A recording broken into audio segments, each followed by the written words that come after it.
Ke sesi pendalaman, di meja kami sudah ada beberapa yang mendaftar.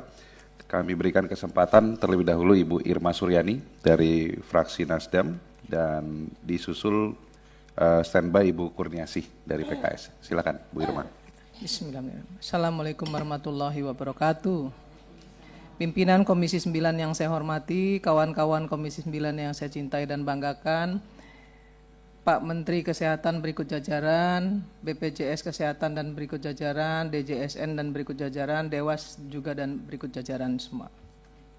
Yang pertama, saya sebetulnya ingin mengapresiasi apa yang sudah dilakukan BPJS Kesehatan untuk bangsa dan negara ini. Karena BPJS Kesehatan di periode ini, terus terang jauh sekali lebih baik dari BPJS sebelumnya.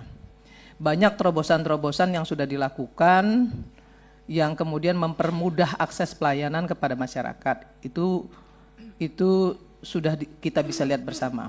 Dan yang kedua, BPJS fungsinya kan sebagai juru bayar.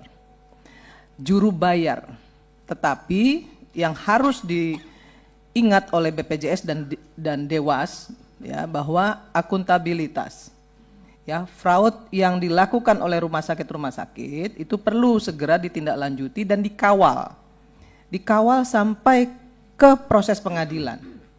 Karena kalau tidak dikawal, ini bisa banyak hengki-pengkinya nih, nggak selesai. Ya, sama seperti ketika misalnya BP POM menangkap orang-orang yang sudah melakukan kesalahan di ya jualannya nggak bener lah gitu ya, kemudian digerebek dan ditangkap, diserahkan ke pihak yang berwajib, tapi ya seperti yang kita tahu bersama ya, dendanya hanya 100.000, hukumannya cuma 1 bulan. Nah ini yang seperti ini juga harus dikawal oleh BPJS dan Dewan Pengawas BPJS. Yang ketiga, saya ingin menyampaikan juga terkait dengan kepesertaan. BPJS harus jemput bola. Bicara dengan Pemda, ya. Dulu kan ada Jamkesda, Jamkesmas. Nah, tolong bicara dengan Pemda, mereka juga harus bisa memberikan bantuan iuran untuk peserta BPJS di daerah, sama seperti ketika mereka misalnya mengeluarkan anggaran untuk Jamkesda, Jamkesmas.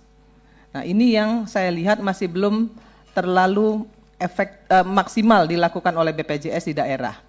Kalau misalnya BPJS cabang tidak mampu melakukan itu, bernegosiasi dengan Pemda, maka direkturnya turunlah, ya, lakukan negosiasi dengan bupati, wali kota dan gubernurnya supaya kepesertaan BPJS ini betul-betul bisa maksimal.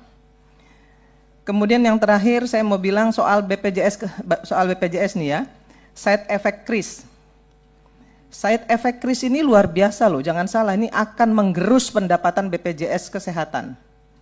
Nanti saya akan bicara soal Pak Menteri dengan Pak Menteri Kesehatan juga nih soal side effect ini, juga dengan DJSN. Ya. Kenapa? Kita sama-sama tahu bagaimana tarif yang sekarang saja ya, itu banyak yang tidak aktif. Yang sebagaimana yang disampaikan oleh Dewas BPJS Kesehatan. Banyak yang tidak aktif. Apalagi nanti ketika kris dilaksanakan dengan satu tarif, pasti akan ada kenaikan tarif. Tadi juga DJSN sudah menyampaikan akan ada kenaikan tarif di 2025. Bahkan sudah dipersiapkan ya, regulasinya. Artinya akan ada kenaikan tarif. Nah, apakah ini tidak akan membebani masyarakat lagi? Yang perlu dilakukan oleh pemerintah sebenarnya memperbaiki tata kelola agar akses pelayanan kesehatan masyarakat itu bisa maksimal diterima oleh rakyat. Bukan sekedar menaikkan iuran tapi pelayanannya tidak sempurna, tidak maksimal maksud saya.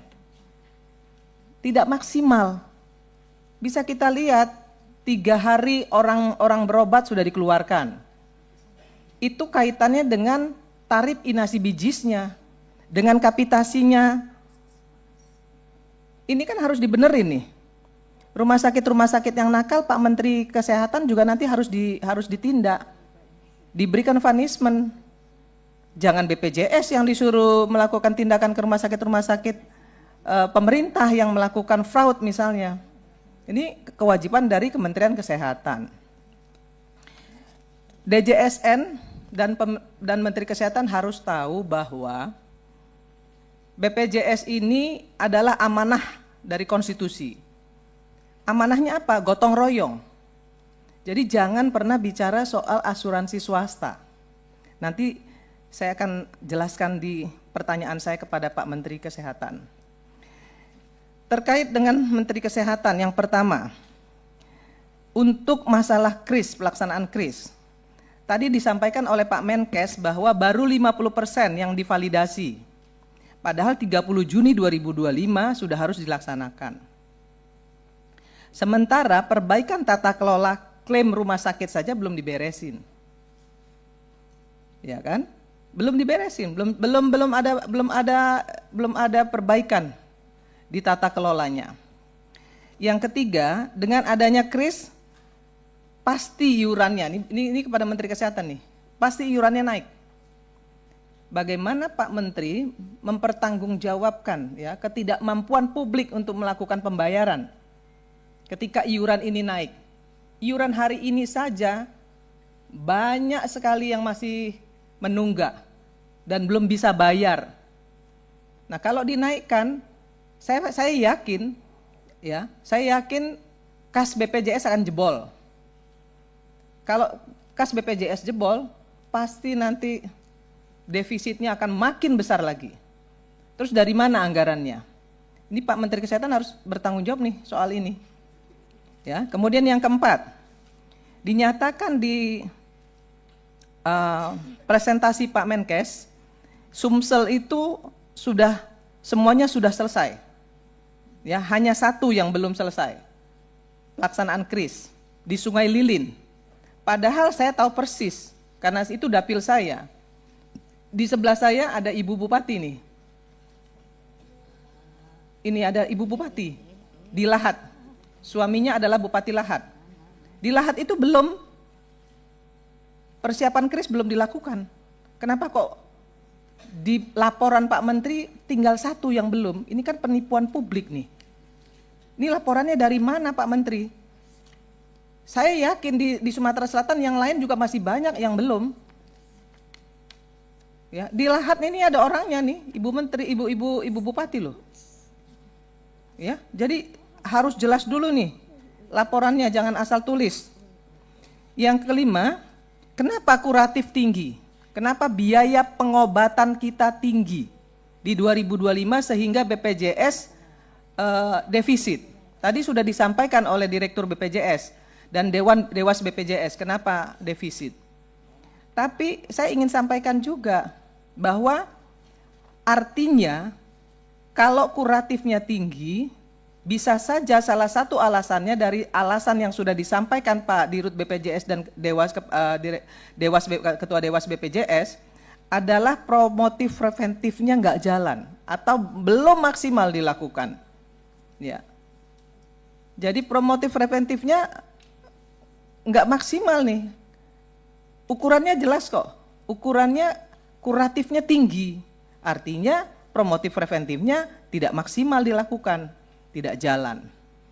Itu yang kelima. Yang keenam, soal insurans.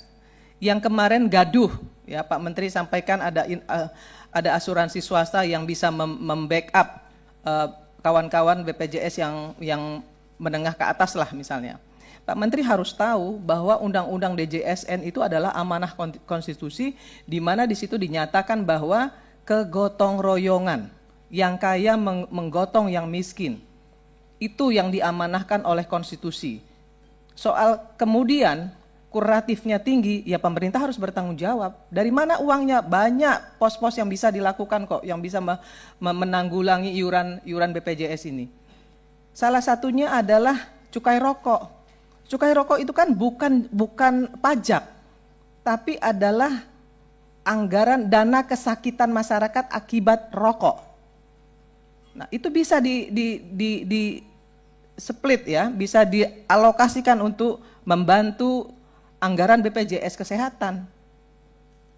Nah, kenapa harus misalnya minta anggaran yang lain-lain? Anggaran dari cukai rokok itu bisa disampaikan kepada pemerintah, itu bisa digunakan untuk menambah anggaran BPJS Kesehatan. Nah, saya curiga, mohon maaf nih, ya saya curiga BPJS Kesehatan hari ini sudah membuka ruang atau Kementerian Kesehatan sudah membuka ruang, pemerintah sudah membuka ruang dengan adanya kenaikan kelas, ya. Selisih kenaikan kelas itu bisa dibayar oleh masyarakat. Dari kelas 3 bisa naik ke kelas 2 dia bisa bayar selisih. Dari kelas 2 ke kelas 3 dia bisa bayar selisih. Nah, saya curiga dengan adanya asuransi swasta ini yang akan dilakukan adalah urun medis. Ya, urun medis nih. Jadi obat-obatan, alat-alat kesehatan yang digunakan untuk pasien BPJS ini nanti diminta urun. Masyarakat diminta urun nih. Ya, sama seperti urun iuran kenaikan kelas. Nah, ini yang saya wanti-wanti jangan sampai terjadi nih Pak Dewas. Ini nggak boleh dilakukan nih, ya. Ini melanggar amanah konstitusi nih. Urun medis ini nggak boleh dilakukan. Jadi obat dan alkes, ya, kemudian itu akan dihitung dan dibebankan kepada pasien BPJS. Itu menyalahi undang-undang, menyalahi konstitusi, nggak boleh dilakukan. Maka saya selalu mengatakan tolong dulu baca undang-undangnya, baca konstitusinya, baru kemudian sampaikan ke publik supaya publik tidak gaduh. Kemudian yang ke-8 saya ingin sampaikan kepada Pak Menteri juga.